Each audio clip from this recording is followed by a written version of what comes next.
ખૂણે ખૂણેથી સાધુ સંત અને ફકીરો પધાર્યા છે. બહુ મોટો મેળો ભરાણો છે. સૌરા મંડપનું આયોજન થયું છે અને ગુરુ ગાદી ઉપર જામનાથની પૂજા થઈ છે. જામનાથની ભારતના તમામ સંતોએ મોટાઈ આપી, ગુરુપદ આપી અને પૂજન કર્યું છે.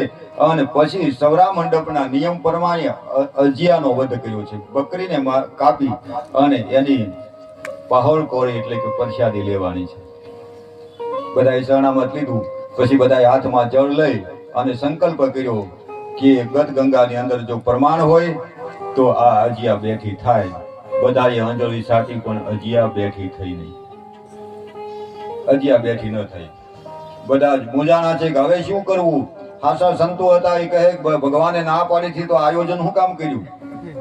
હાસા સંતો હતા એને ધરતી માતાને પ્રાર્થના કરી કે માં, અમે અમારામાં જો કાંઈ સત્ય હોય, અમારું આ સૌરા મંડપમાં પાપ ન હોય તો અમને તારી ગોદમાં લઈ લે.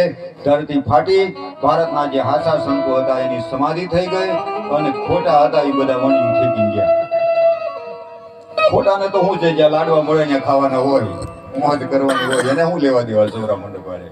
ખોટા બધા ભાગ્યા છે. હાસાની સમાધિ થઈ અને ભારે ભંગાણ પડ્યું છે. હાહાકાર વર્તાયો. ભગવાન રામદેવજીને પ્રાર્થના કરવામાં આવી. ભગવાન એ વખતે રણુજાની ગાદી ઉપર હયાતી હતા.